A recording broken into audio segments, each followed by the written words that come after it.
Tú estás por escuchar este podcast. Mientras tanto, tu competencia ya está tomando decisiones con inteligencia artificial, ejecutándolas en la nube y blindándolas con ciberseguridad. La diferencia entre solo escuchar y disrumpir está en una sola decisión. Kio, made to disrupt. Infraestructura y tecnología en www.kio.tech. Bienvenidos a Tecnófagos, devoradores de tecnología. El día de hoy hablaremos de Lo Veo y Neo Lo Creo. Vamos a hablar de este robot que ha dado mucho de qué hablar. Vamos a hablar de data centers sobre ruedas. Bueno, más que eso, vamos a hablar del futuro de la nube y si la nube está sobre ruedas y si esas ruedas pueden ser las ruedas de los Teslas. En fin, va a ser muy interesante esa nueva propuesta de Elon Musk. Vamos a hablar de una inversión nórdica, ya les diremos de qué estamos platicando. Y una nota que nombraron aquí, a darle átomos, que es el resurgir de una industria que parecía abandonada. Pues hoy estamos buscando energía por todos lados, así que vamos a entender qué está pasando con eso y desde luego pues todo lo que está pasando con el mundo de la tecnología, sobre todo de la inteligencia artificial y industrias circunvecinas. Así que ustedes no se pueden apartar de este nuevo episodio de Tecnófagos, devoradores de tecnología, que inicia ahora. Kio presenta el podcast de Tecnófagos, una mesa de alta especialidad servida para ti en 3 tiempos. Acompaña a Ricardo Maza y Bernardo González, 2 especialistas en masticar información tecnológica para ti. Prepárate para devorar junto a los tecnófagos todas las noticias de las innovaciones del momento. Muy bien, pues ya lo escucharon. Ahí está el menú muy suculento que luce para darnos pues estas notas muy interesantes que nos prepara nuestro querido equipo. Ana Yatsin Romero se dio a la tarea de redactar todo esto. Por ahí está el señor Mario Terrés produciendo esto que estoy diciendo junto a mi compañero, que lo voy a presentar hasta el final porque es nuestra celebridad residente, así que vale la pena darle un poquito de espacio. Pero también, hablando de celebridades, tenemos por supuesto a nuestra productora, que es Dianita Álvarez, que en sus ratos libres es directora de marketing de una empresa conocida de tecnología y muy buena amiga mía, gran vacacionista, turista empedernida y muchas otras cualidades que tiene la querida Dianita, y que por cierto ya no le he dicho, ya no le hemos insistido, pero fue muy exitosa su entrevista que tuvimos aquí un día, por si ustedes ven en video este podcast, que también lo hacemos en video, lo pueden ver en YouTube. Pues fue muy exitoso esa pieza que hizo y mucha gente nos ha dicho que quieren ver más de Dianita y esos contenidos, así que sirva esto para presionarla para que haga más de esos contenidos. Y lo decía yo, pues dejo the best for last, como dicen por ahí.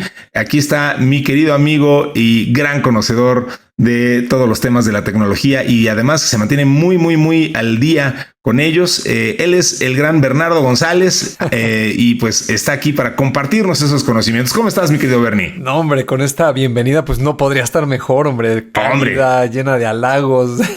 Nada que no te merezcas. Muy simpática. No, muchísimas gracias. Pero de verdad, tú lo sabes que lo hago con mucho gusto.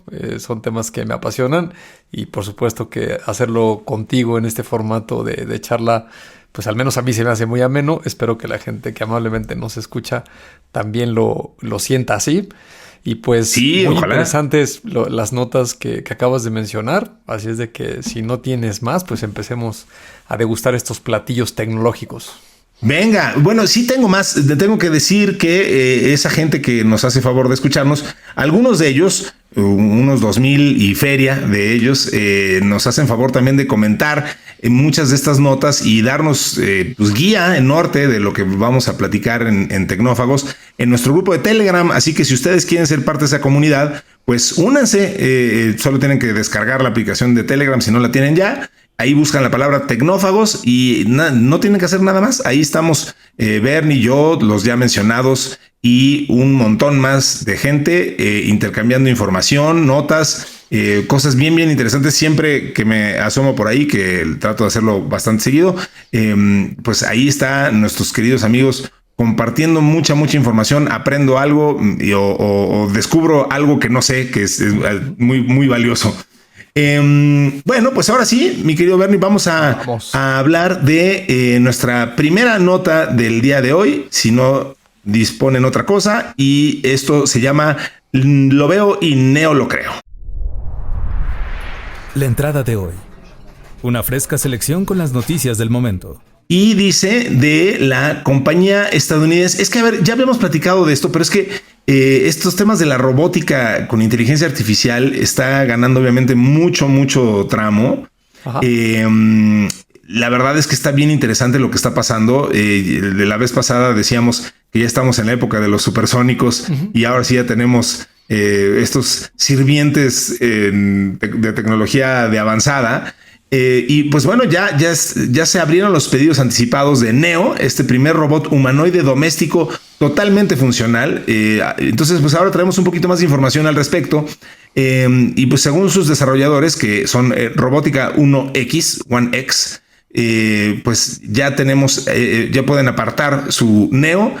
Y lo interesante es que también se le adelantan a Elon Musk y al desarrollo de Optimus, que ya está también anunciado este robot doméstico. En el caso de Neo, mide casi 1,70 de altura, o sea, es bastante alto, pesa 30 kilogramos y puede levantar hasta 70 kilos. Tiene brazos equipados con manos robóticas que cuentan con 22 grados de movimiento y ya lo habíamos comentado, insisto, la vez pasada, tiene un precio de venta de $20,000, pero tienen la payasada de que lo puedes apartar con solo 200. Está bien. Cuenta con tecnología Tendon Drive, es un hardware patentado por One X que aprovecha los motores del robot imitando el sistema músculo-tendón de los organismos biológicos. Es compatible con redes 5G y Bluetooth y funciona con un modelo de IA entrenado con datos reales, lo que le permite aprender de su entorno, adquirir nuevas habilidades y mejorar su desempeño con el uso constante. Una de sus principales características es su capacidad de aprendizaje contextual, que está impulsada por un sistema de reconocimiento visual y un modelo de lenguaje de inteligencia artificial, que esto le permite, Bernie, generar memoria de las interacciones para responder mejor en el futuro. Entonces dicen los que lo fabrican que funciona de manera autónoma por defecto, pero para cualquier labor que no conozca, pues le pueden solicitar que lo asista un experto de One X, lo guíe, ayuda al robot a aprender mientras realiza el trabajo. Entonces este proceso de aprendizaje, pues bueno, ya tiene nos está planteando escenarios que podrían verse comprometida la privacidad del usuario, porque pues el robot va a andar por ahí husmeando tus cosas. Entonces, para mitigar riesgos, pues la empresa desarrolló una aplicación que permite definir en qué momento el teleoperador puede acceder al control de Neo dependiendo de las tareas asignadas. Bien interesante, pues digo, ¿qué tan cerca crees que, o sea, quizás una pregunta más mercadológica que tecnológica, pero ¿tú crees que esto sí encuentre ya un mercado y veamos la masificación de estos robots domésticos, así como hoy vemos Rumbas en todos lados o que ya sean comunes y que ya tienen pues insisto, un mercado? ¿Crees que ya está listo el mundo para tener este tipo de robotcitos, robotinas, etcétera, pues así limpiando la casa? Híjole, no sé, mi respuesta corta sería, yo creo que todavía no, yo creo que nos faltan algunos años. Estos son los primeros. Los robots humanoides se han desarrollado pues en los últimos años de manera muy rápida. Típicamente veíamos a esta empresa de Boston Dynamics, era como la referencia que todos conocíamos, una empresa, si no me equivoco, fundada por ahí de 1992, 93, ya con bastantes años, varias décadas. Sí. Y pues su evolución pues era lenta, ¿no? En comparación de lo que ahora está sucediendo. Pero los últimos 5 años, ¿te acuerdas que ellos tenían un robot que se llamaba Atlas? Sí. Y se veía pues que era totalmente un prototipo de investigación. Pero los últimos 3-4 años ha habido una gran explosión de muchas compañías con varias versiones de robots, todos totalmente enfocados en estas figuras humanoides. Y creo que ya están listos los primeros modelos para los early adopters, ¿no? Este caso de Neo es muy interesante porque yo hubiera pensado que iba a arrancar primero por la industria. Por ahí me parece que el episodio pasado tú y yo comentamos este anuncio de Amazon, no sé si es un anuncio de la compañía o una especulación, pero se habla de que en el mediano largo plazo pues pueden reemplazar varias centenas de miles de trabajadores, sobre todo de los almacenes de esta empresa. Cosa que ya está sucediendo. Ajá, sí. de forma humanoide, ¿no? Y eso pues lo puedes entender que pues va a comenzar a suceder progresivamente para los próximos años, ¿no? Pero aquí, como lo acabas tú de describir de manera muy correcta, esta compañía se está adelantando al menos a las empresas que teníamos mapeadas, ¿no? Fíjate que revisé un poco de la estructura de la compañía. Como ya lo dijiste, es una empresa noruega, pero se fundó en 2014, o sea, tiene ya 11 años. Sí. El nombre original era Halodi Robotics. Su primer robot tenía ese nombre. El fundador y CEO es Bernd Øyvind Bornich. Espero estarlo pronunciando bien, porque esos nombres son bastante... Tu noruego no está muy... Mi noruego no es muy fluido. Pero fíjate que tiene una buena inversión esta compañía, ¿no? En enero del 2024 recibió una inyección de $100 millones. Y en septiembre se anunció que estaban buscando una inversión de hasta $1,000 millones. Entonces, pues estas compañías pueden escalar muy rápido y alcanzar grandes valuaciones, ¿no? Empezaron con un robot que tenía ruedas, que son como de la generación anterior, de hace unos 10 años, que de repente veíamos por ahí con algunas compañías, pero me parece que rápidamente lo adaptaron a este robot de 1.70, que al menos en el video, y si no está truqueado como suelen hacer estas compañías con el marketing, que luego lo forzan demasiado y en realidad el robot no hace lo Dilo, los marqueteros mienten luego, ¿verdad? Sí, digo, hay mucha emoción y estas compañías quieren ser las primeras y tienden a exagerar el producto, ¿no? A veces el producto no hace lo que viste en el video, ¿no? Tiene muchas complicaciones, ¿no? Pero bueno, lo que sí es un hecho es que lo están vendiendo con un anticipo. Piensan empezarlo a entregar en 2026, que está a la vuelta de la esquina. Un modelo pues no tan descabellado si lo comparas con los autos Tesla, ¿no? Cualquier persona puede apartar un Tesla con $100 y el Tesla más barato ha de valer $38,000, $40,000, por ahí así, si no estoy equivocado. Entonces, pues que compres algo de $20,000, al menos en el valor monetario, y lo apartes, pues no es tan descabellado, o por lo menos ya hay algunos antecedentes. Ahora, hablando del robot, quien no haya visto el video, y les vamos a poner por ahí la liga, hay un video como de 6 minutos, muy bonito, bastante descriptivo de todo lo que hace el robot. Pareciera que tiene muchas ventajas que esta compañía la supo aprovechar de lo que está pasando en el resto de la industria, ¿no? Uno que creo que es o a mí me parece el más importante, es que el material del robot es muy suave, no son estos metales, aluminio, fierro, que son muy duros, porque también ya hemos visto videos en YouTube que de repente el robot pues se desprograma y empieza a tirar patadas y golpes. Si es de metal y lo tienes en una casa, pues puede romper cosas o le puede hacer daño a una persona de manera importante, ¿no? Entonces pusieron mucha atención en eso, que los materiales no fueran tan duros. Tiene un recubrimiento como de una tela, como de un traje, que también lo hace suave. Otra característica que me llamó la atención es que estas manos, que tienen 5 dedos cada una, con lo que explicaste de los tendones, que es muy diestro para manipular objetos, los más comunes que hay en una casa, agarrar vasos, platos, levantar la ropa, los juguetes. Sí, justo los alteros estos de ropa grandotes, ¿no? O sea, los carga con mucha facilidad justo por las posiciones que tiene la mano, ¿no? Exacto. Y una característica que al menos yo no había leído en uno de estos robots es que son contra agua las manos, ¿no? Y si te pones a pensar, es muy importante. Porque si va a lavar los platos o el trapeador o va a andar con ese tipo de cosas, regando las plantas, etcétera, pues el robot al final del día pues es electrónica, ¿no? Tiene baterías y motores, servomecanismos, etcétera. Entonces, al menos lo que se ve en el video muy bonito, pareciera ser muy útil. Claro, como toda tecnología nueva, pues para la gente de a pie como tú, como yo, seguramente como la gente que nos escucha, pues gastarte $20,000 en un robot para ver qué tal jala en tu casa. A lo mejor alguien que tenga muchas ganas de probarlo y le sobren $20,000, pues lo hará. Pero respondiendo a tu pregunta original, sí creo que le faltan a esto algunos años y sigo pensando que, al menos de manera masiva, me parece que va a empezar por la industria, ¿no? Porque en la industria se paga muy fácil. Por ejemplo, este caso de los almacenes, tiene muchos costos el tener personal, ¿no? Estas personas es que justo, que mueven objetos se lastiman, etcétera, ¿no?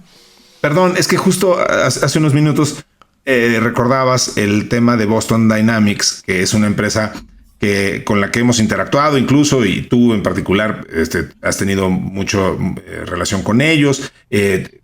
Tuvimos en algún tiempo oportunidad de interactuar y hasta medio jugar con algunos de sus perros robots. Sí, teníamos 2 perros spots en Kio. Exacto, los teníamos rentados. No sé si estoy orgulloso de eso, ¿no? Pues fue una experiencia muy padre, pues como no. Exacto, los rentamos por un año. En su momento eran un juguetote y fue una gran experiencia. Pero pues claro, era una tecnología que tenía difícil aplicabilidad en ese momento, ¿no?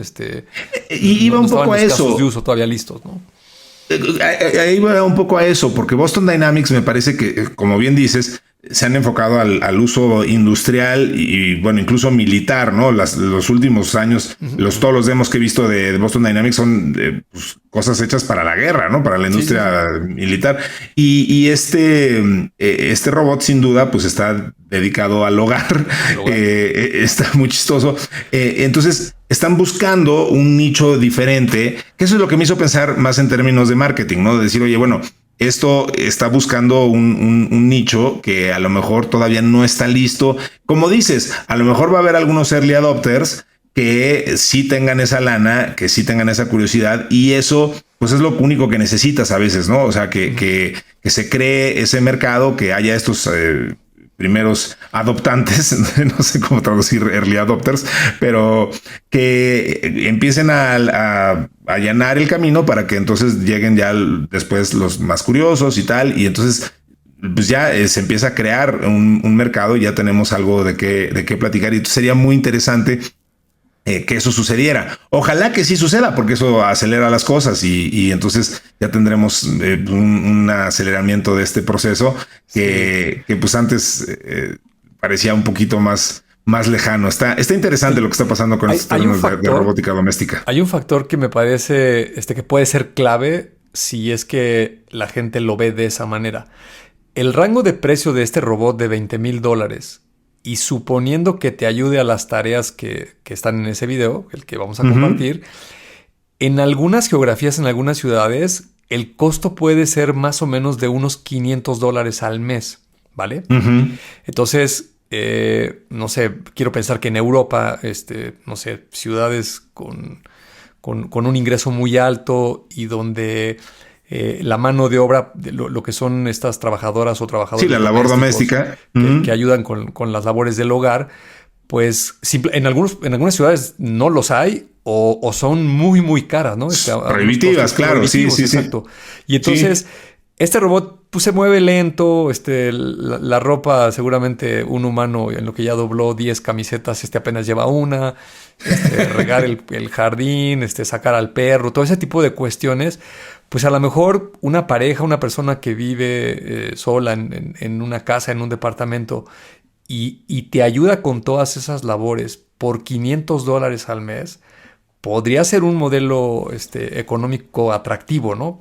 Correcto. Para esa función particular. De la misma forma en que un Tesla, o un vehículo 100% eléctrico, puede ser que el vehículo sea muy caro, pero cuando empiezas a costear y dices, a ver cuánto me voy a ahorrar de gasolina, ¿no? Es cuando puedes empezar, dependiendo de dónde vivas y cuánto te gastes de gasolina, puede resultar más o menos costeable. Entonces creo que sí, coincido totalmente. Creo que ahí puede ser interesante abordar este tema. Digo, pues, obviamente, la nota que viene es de Tesla, y ahí me reservaré el comentario del costo de la energía del Tesla muy particular. Claro. Que tengo por los paneles, pero ahorita que vayamos a la otra nota, creo que lo comentaré ahí. Pues venga, de una vez, si no dispones otra cosa, vamos a hablar de Tesla y de data centers sobre ruedas. El plato fuerte, cocinado a fuego lento durante la semana. A ver, los coches Tesla, pues en esencia, Bernie, pues son, tú y yo los hemos calificado en su momento como un iPad con llantas, ¿no? Sí. Son ordenadores con ruedas. Y pues a Elon Musk se le ocurrió sacarles provecho y convertirlos en un centro de datos rodante para la inteligencia artificial. Es más fácil decirlo que hacerlo, pero a ver, ¿cuál es la idea de Musk? Durante la presentación de resultados del tercer trimestre de 2025 de Tesla, Elon Musk dio una charla, como suele hacerlo, a sus inversionistas. Y entonces habló de temas importantes, entre ellos la intención de vender 3 millones de vehículos al año. Otra idea que a él le resulta muy interesante es la idea de pagarse a sí mismo $1 trillón, pero bueno, ya platicaremos de eso en otra ocasión. O de comenzar a fabricar millones de robotaxis el año que viene. Pero también en esta misma conferencia, en su rol de CEO de Tesla, reflexionó, digamos, sobre los sistemas informáticos de los coches Tesla y dijo, pues incluso tienen demasiado poder de cómputo para un coche, entonces los coches se aburren, que es una forma muy interesante de decir que pues sí tienen espacio de cómputo de más. Entonces, y no usan el 100% la mayoría del tiempo, no está desaprovechada ese poder de cómputo. Entonces, igual que todos los coches, pues mucho tiempo están o estacionados o parados en el periférico, o su equivalente en cualquier ciudad, haciendo tareas sencillas como conducir en línea recta. Entonces dice, ¿por qué no aprovechamos esos espacios, digamos, ociosos para crear una red de inteligencia artificial distribuida entre todos los coches Tesla? O sea, un centro de datos. Bueno, es que más que un centro de datos, en realidad está hablando de crear una nube, ¿no? Una red de rodante para inteligencia artificial. A ver, sabemos, Bernie, que necesitamos más poder de cómputo del que hoy tenemos. Necesitamos más centros de datos, necesitamos más, pues más de todo. Necesitamos más energía. Entonces, él dice, bueno, si la inteligencia artificial necesita más de esto, pues aquí están todos estos, en esencia, CPUs en 4 llantas, pues vamos a utilizarlos de la misma forma en la que hoy podrías usas cómputo, pues cómputo en la nube. Entonces, se usa de la misma forma que se usan proyectos colectivos donde se comparte una parte de un CPU que no se usa. Dicho sea de paso, muchas veces eso lo hacen hasta sin tu consentimiento. Entonces, bueno, esto puede ayudar a crear poder. Este poder de cómputo adicional pues ayudaría a curar enfermedades, descubrir nuevos medicamentos, hasta el proyecto SETI at Home, que busca encontrar vida extraterrestre. O sea, todos estos proyectos que requieren grandes capacidades de cómputo, pues ahí están todos esos Teslas, ¿no? Entonces, esta red de coches, pues usar su potencia de proceso para entrenar a la inteligencia artificial o usarla en la práctica puede ser muy poco eficiente, porque pues, es una red que sus nodos están en movimiento constante. Y por otro lado, pues implica un gasto extra de batería y del propio hardware, así que pues, los usuarios deberían recibir una compensación a cambio. Es bastante utópico, pero pues si algo tiene Elon Musk es que eso nunca lo ha detenido, ¿no? Y no le tiene miedo a los imposibles ni a las ideas, como diríamos en México, ideas mafufas. Así que no sé qué opines de esto y pues tú que sabes mucho de la parte técnica y teórica, me encantaría saber qué tan operativamente posible ves esta idea del señor Elon Musk. Fíjate que esto que mencionaste del proyecto SETI, no sé qué tan joven sea nuestra audiencia, pero a lo mejor alguien se acuerda por ahí de finales de los 90s, principio del año 2000. Había un programa que se llamaba SETI at Home. Y el concepto era muy interesante. No sé si estos fueron los pioneros o a alguien ya se le había ocurrido esto, pero particularmente crearon un salvapantallas para Windows.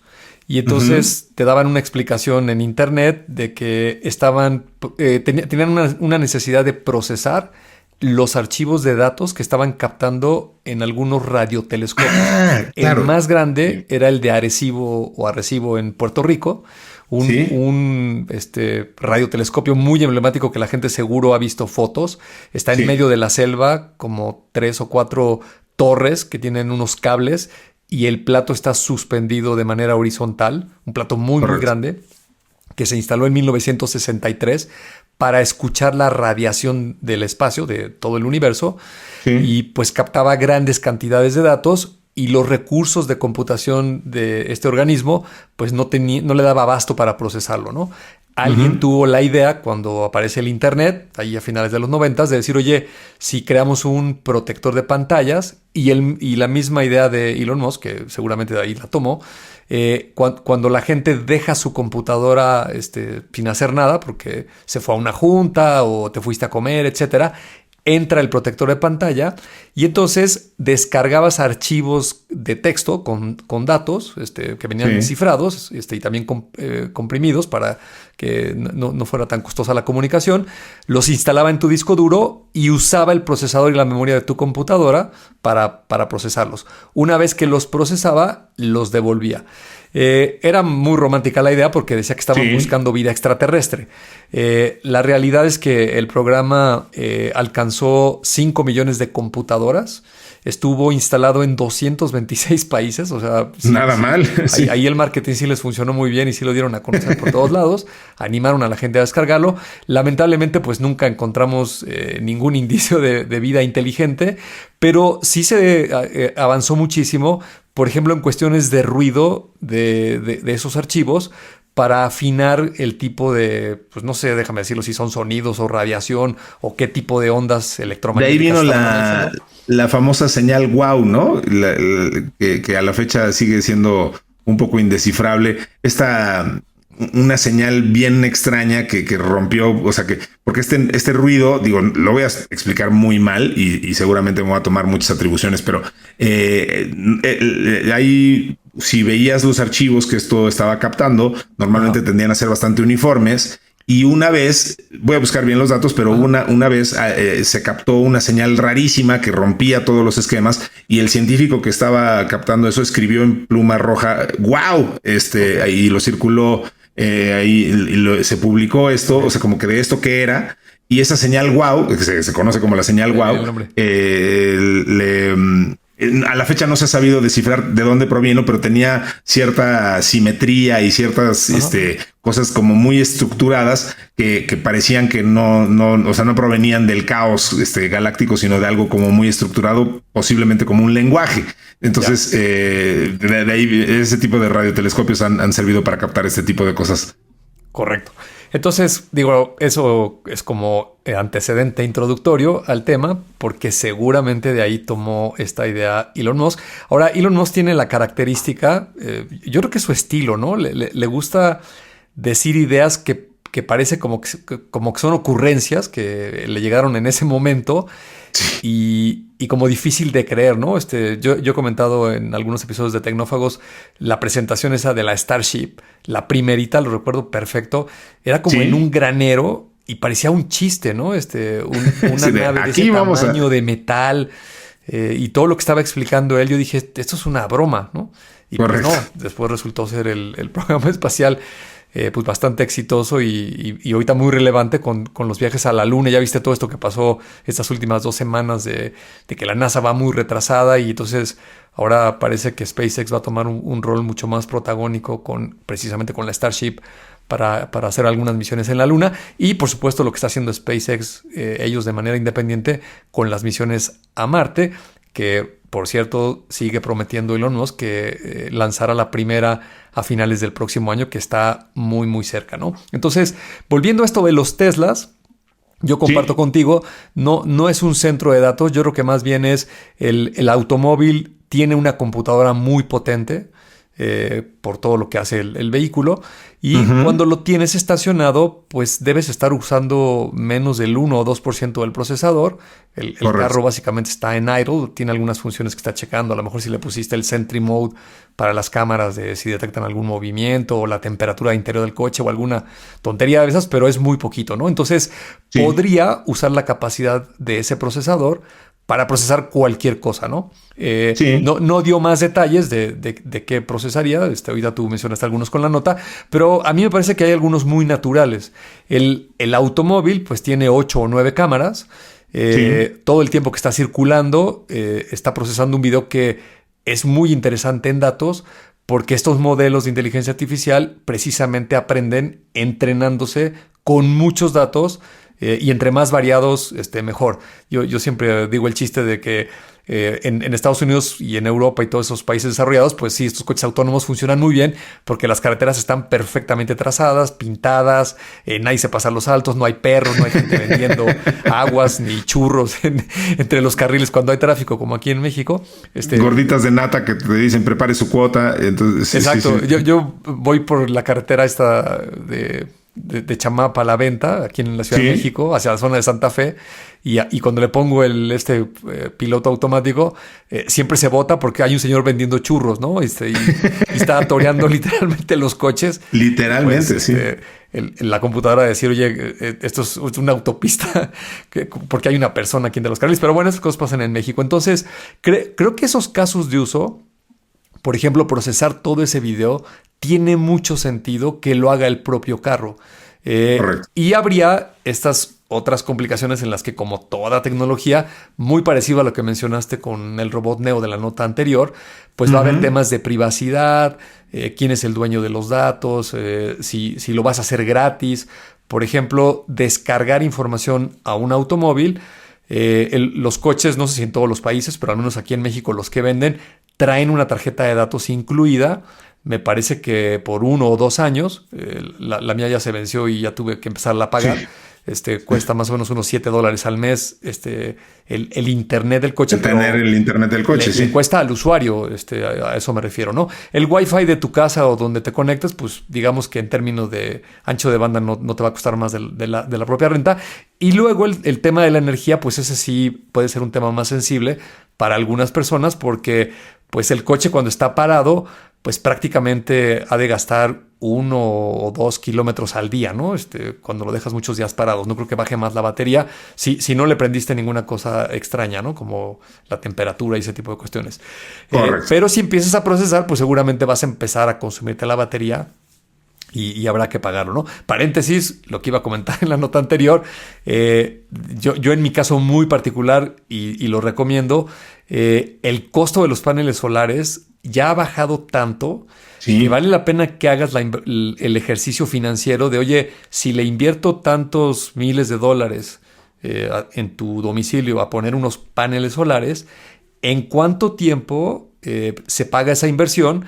Asumiendo la cantidad que pagues mensualmente de luz, pues se te haría cero el recibo si es que los paneles te pueden abastecer toda la energía que necesitas.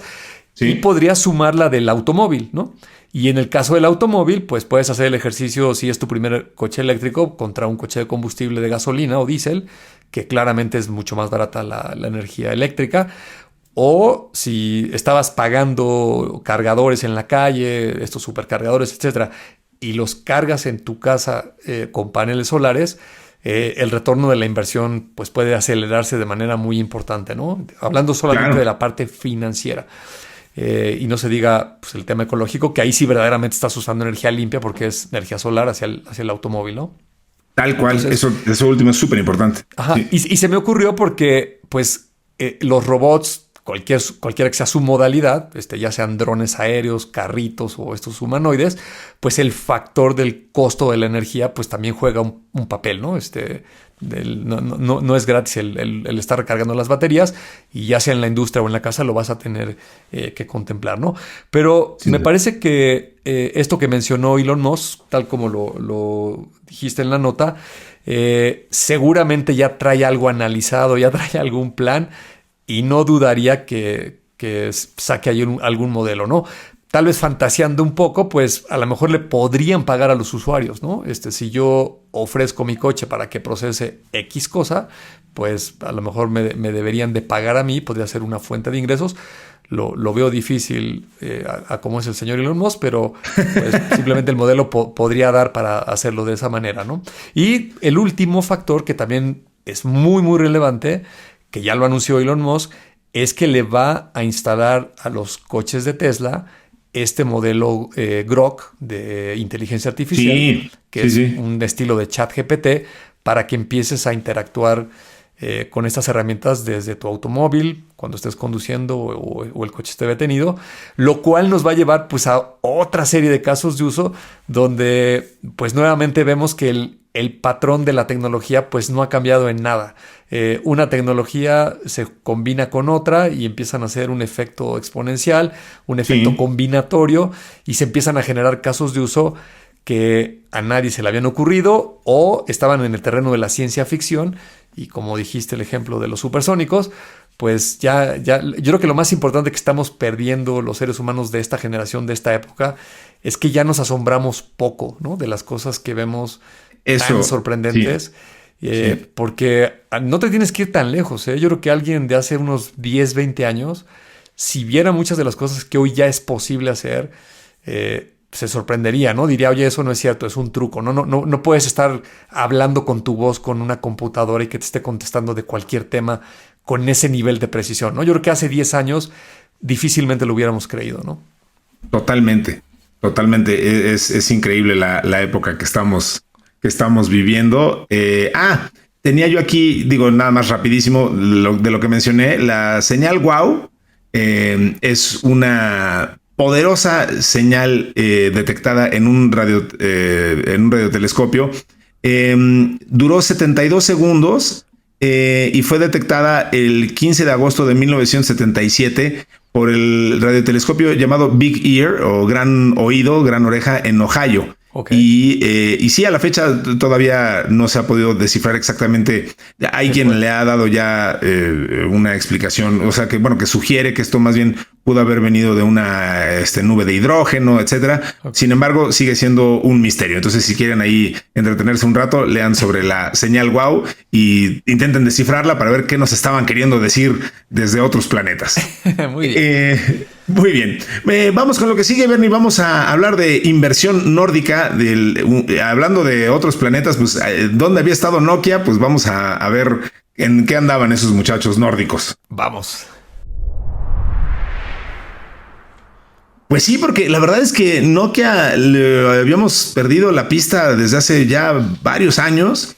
Una empresa bien interesante, Bernie, que ha sabido, iba a decir había, pero no, sigue sabiendo reinventarse y ganarle al mundo. Digo, los que les guste la historia, la verdad es que la historia de Nokia es sensacional. Es una empresa que empezó vendiendo botas de caucho para pescadores y que de verdad, o sea, es una empresa que lleva muchísimo tiempo. Y que, bueno, acabó vendiendo celulares y que luego fueron los reyes mucho tiempo del mercado. Y ahí sí no supieron subirse al tren de los smartphones, ¿no? Ahí sí se los comió el mercado y, bueno, parecía que habían desaparecido. Ahí siguen. Tuvieron ahí algunas... tuvieron que dividir la empresa y deshacerse de grandes activos y lo que me digas, pero pues ahí andan y ahora pues vuelven a estar en las noticias y de gran forma porque esta empresa finlandesa pues se va a apoyar en la tecnología de Nvidia para variar y van a acelerar su salto para el 6G, que sí, ya empezamos a hablar de la sexta generación. Nvidia, que desde luego es ahora la empresa más poderosa del mundo, sobre todo en el tema de la inteligencia artificial, anunció que va a invertir $1,000 millones en Nokia. Y las dos compañías pues están preparando una alianza estratégica alrededor de redes móviles e inteligencia artificial. No es que vaya a Nvidia a comprar acciones en el mercado, va a suscribir nuevas acciones emitidas directamente por Nokia. Entonces Nvidia y Nokia se van a aliar para desarrollar una nueva generación de redes móviles basadas en inteligencia artificial.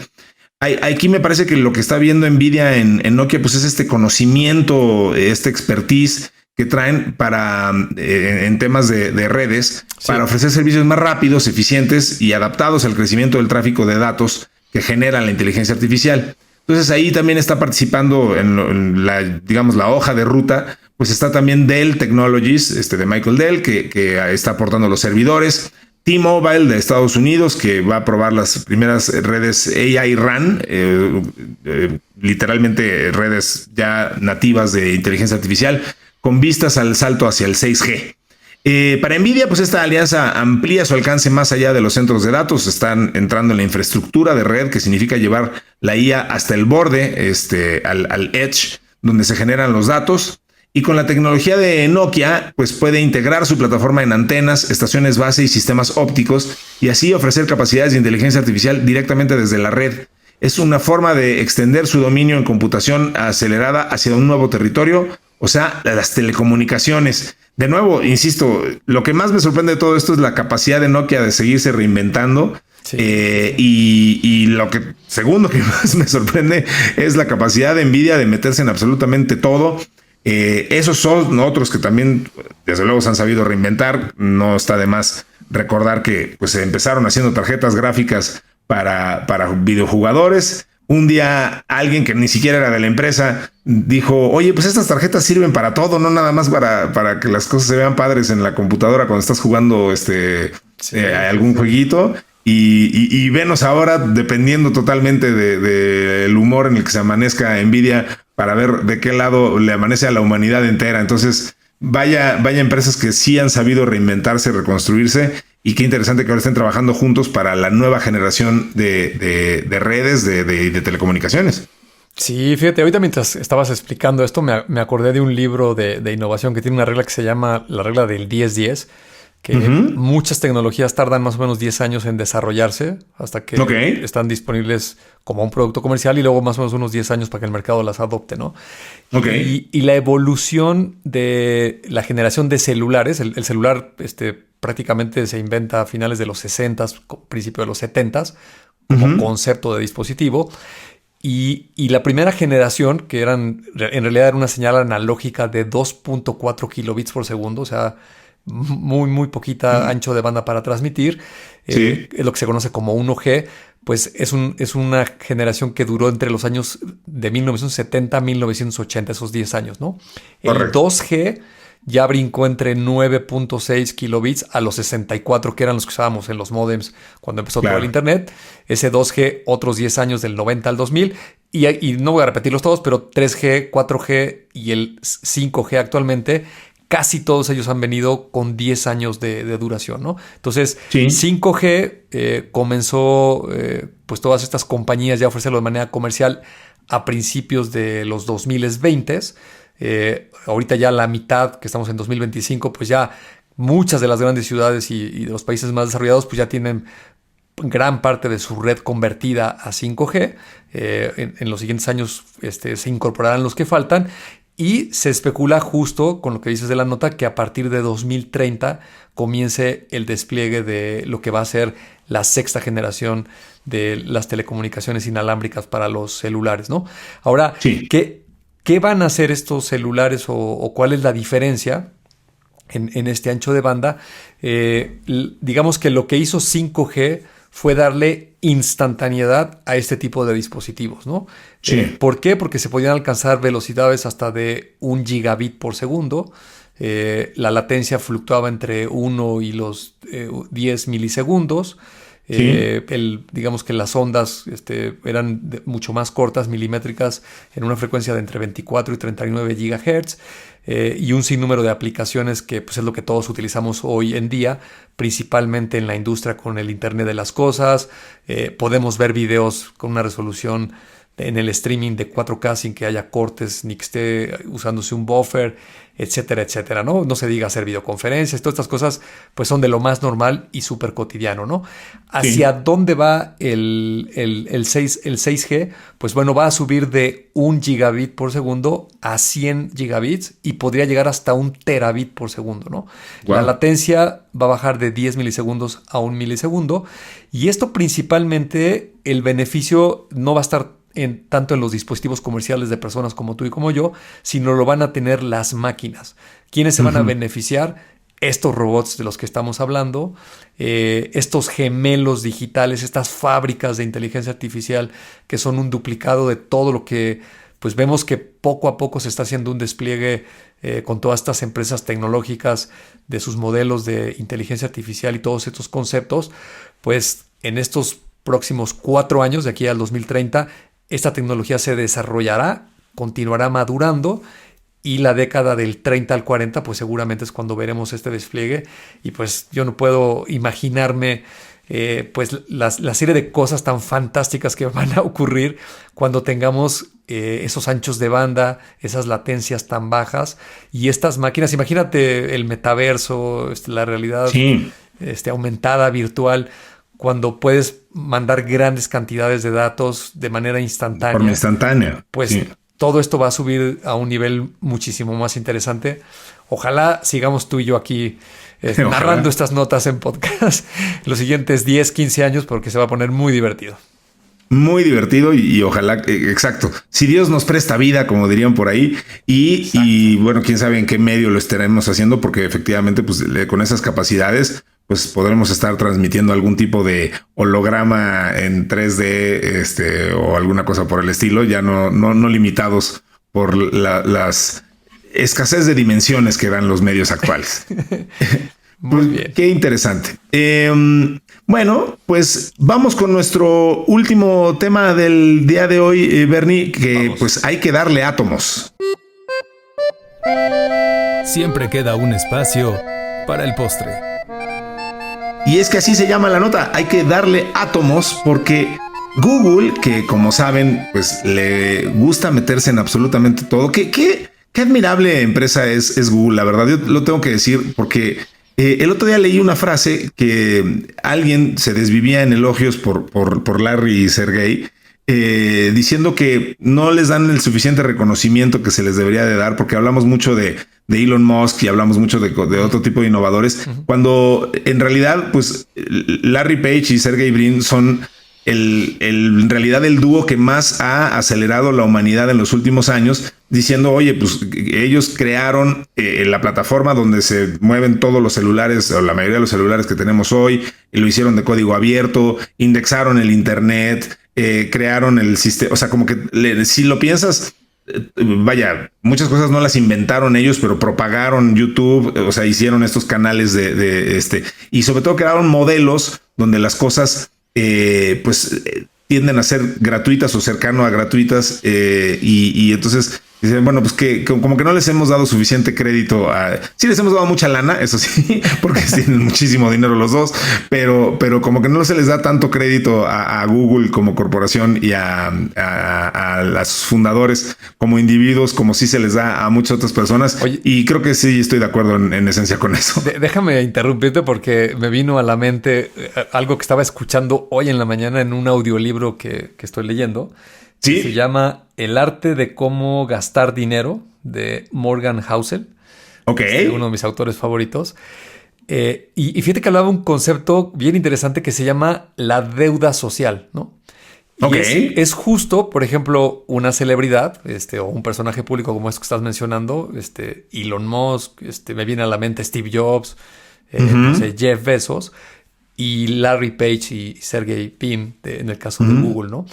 Y el concepto de la deuda social es justo cuando empiezas a abusar de tu dinero, de tu poder, y empiezas a manipular cosas y empiezas a querer tomar un protagonismo que empieza incluso a deteriorar y a opacar pues las otras cosas grandes que hiciste. Las cosas buenas que has hecho. Ok, interesante. Y lo menciono porque a lo mejor lo que hicieron muy bien este dúo, como lo acabas de mencionar, es que crearon una institución, crearon una empresa con todos los mecanismos para que pudiera crecer y se pudiera desarrollar en muchos ámbitos de la industria y pudiera funcionar muy bien sin que ellos fueran los protagonistas, ¿no?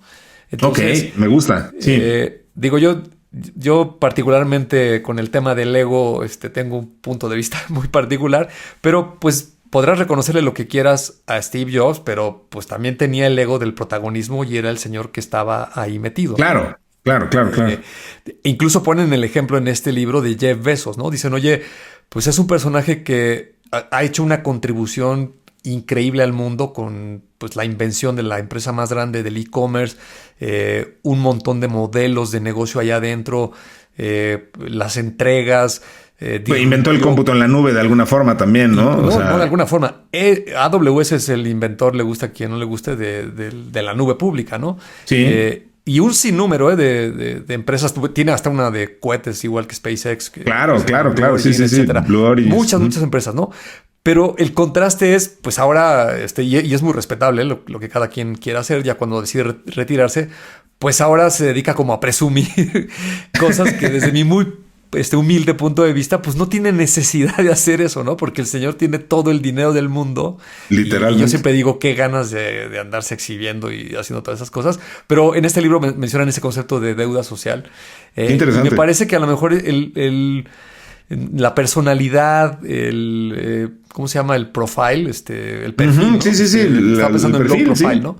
Sí. Son personas de perfil bajo, ¿no? Que dicen, oye, no necesito alimentar mi ego, ¿no? Lo que yo estoy construyendo va a transformar al mundo de una manera muy positiva, va a impactar muchísimo y no tengo que estar yo en el reflector, ¿no? Sí. No sé, a lo mejor... Me encanta, sí. Pero bueno, te interrumpí. No. Con la nota. Sí. Hablando de Google, que insisto, pues se meten en un montón de cosas y nunca se quedan quietos. Presentaron un plan para volver a poner en marcha una planta nuclear para alimentar su infraestructura de nube y de inteligencia artificial. Porque, a ver, dan este nuevo paso en una estrategia energética. Como decíamos hace rato, ¿no? O sea, necesitamos sostener el crecimiento de la inteligencia artificial de alguna forma, y cuando hablamos de ese crecimiento, pues hablamos tanto de poder de cómputo, como ya lo mencionamos con la nota de Tesla, como el crecimiento de la energía, ¿no? La demanda de energía, que ya lo hemos platicado varias veces. Entonces, la compañía anunció un acuerdo con la empresa eléctrica NextEra Energy para reactivar una planta nuclear en Iowa que abastecerá parte de la infraestructura de nube de nube y de inteligencia artificial de la tecnológica a partir de 2029. Este proyecto contempla devolver a operación la planta Duane Arnold Energy Center, que está cerrada desde 2020, con el fin de garantizar un suministro eléctrico estable y sin emisiones de carbono.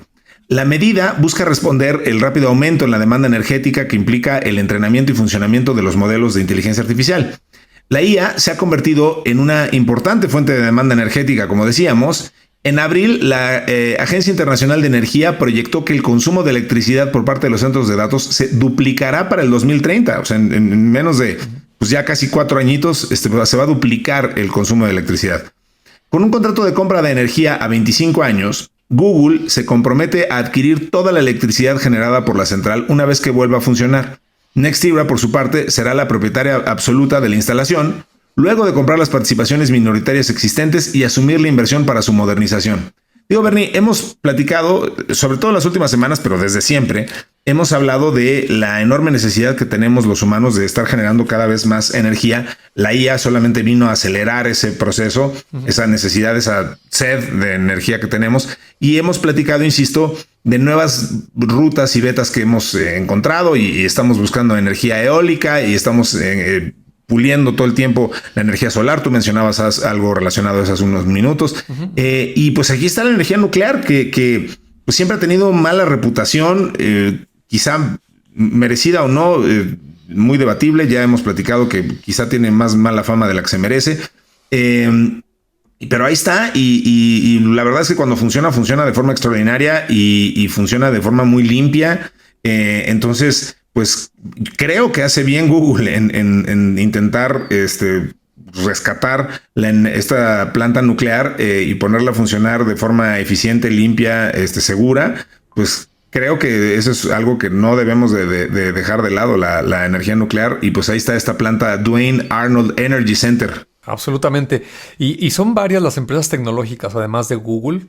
Ya mencionamos tú y yo en algún episodio que Microsoft hizo un acuerdo, no sé el nombre de la empresa, pero es lo que antes era la planta nuclear en Nueva York, en Estados Unidos, de Three Mile Island, de muy mala reputación, por cierto, ¿no? Sí. Exacto. Y me parece que tenía 2 reactores nucleares de estos más tradicionales, los que existían hace varias décadas, y van a trabajar en reactivar uno, seguramente con una tecnología más moderna y más segura. Pero también por ahí Amazon, AWS han hecho anuncios con otras empresas que están trabajando igual con generación a través de esta cuestión nuclear. Y también hay unos generadores que se llaman mini generadores, que son muchísimo más pequeños. No necesitas construir estas enormes plantas donde tienes el material radioactivo con todas las implicaciones de seguridad y cuidados que conlleva, sino lo han reducido y lo han empaquetado de una manera que se puede industrializar muchísimo más seguro, con menos residuos, y puede generar de manera limpia una gran cantidad de energía a un costo muy, muy bajo, ¿no? Me parece que, por un lado, esta energía nuclear, por otro, lo que hemos citado tú y yo muchas veces de las predicciones de Ray Kurzweil, que dice él que en 2029 el planeta podría ser autosuficiente simplemente con energía solar. Hay mucha gente que lo duda, que lo cuestiona. Pero por otro lado, hay un sinnúmero de empresas alrededor del planeta, pues trabajando con esta parte eólica en el mar, hundiendo los data centers también a cierta profundidad en el mar para enfriarlos en ríos. Nosotros en Kio estamos colaborando con una compañía que se llama Lone Star, que tiene un proyecto también de investigación para poner en órbita un equipo de almacenamiento. Google acaba de anunciar hace un par de días otro proyecto para poner data centers en el espacio en una órbita muy alta. En fin, hay un montón de fuentes de energía que están disponibles, que se están desarrollando. Los Emiratos Árabes, el episodio pasado, ¿no? Hablamos justo ellos lo hacen con todavía recursos fósiles. Esos son no renovables y contaminan un poco, pero tienen una gran cantidad, pueden abaratar los costos y al final de cuentas tenemos un montón de opciones como humanidad para utilizar esta demanda o cubrirla, toda esta energía que va a requerir la inteligencia artificial y con la cual pues se va a poder desarrollar esta propia tecnología y va a poder impulsar a otras adyacentes para que el desarrollo de muchas otras líneas, como por ejemplo la salud, el propio cambio climático, la economía, etcétera, muchísimas, pues también se vean beneficiadas de una manera positiva, ¿no? Entonces, creo que son extraordinarias noticias que esté disponible esta fuente y sobre todo que veamos que estas tecnológicas grandotas pues están haciendo planes seguramente para complementar su oferta energética. Sin duda. Sin duda, y es algo que, insisto, necesitamos y que es muy importante que las empresas grandotas estén volteando a ver, porque vaya que vamos a necesitar esos recursos. Como dices, algunos pues todavía utilizando los combustibles fósiles. Bueno, pues cuando eres Emiratos Árabes y tienes un montón de esos recursos y además ni modo que no los uses, pues digo, es de lo que vive la empresa. Entonces... Pero bueno, en el caso de Google y otras empresas, pues qué bueno que estemos viendo estos diferentes betas de dónde obtener toda esa energía, toda esa capacidad de cómputo que vamos a necesitar. Bernie, pues se nos acabó el tiempo. Muchísimas gracias a todos por escucharnos. Lo haremos de pronto una vez más la siguiente semana. Mientras tanto, pues muchísimas gracias a los ya mencionados Mario Terrés, a Nayatsin Romero y a Dianita Álvarez. Por supuesto, muchísimas gracias a ti, mi querido Bernie, por compartir una vez más este espacio. No, un placer. Me da muchísimo gusto verte y poder platicar contigo de estos temas tan interesantes que por lo menos a mí me dan mucha curiosidad y me gusta siempre hablar de ellos. Creo que no me presenté, yo soy Ricardo Maza y esto fue Tecnófagos, devoradores de tecnología. Nos veremos y nos escucharemos, si ustedes así lo disponen, la siguiente semana. Muchas gracias por su atención.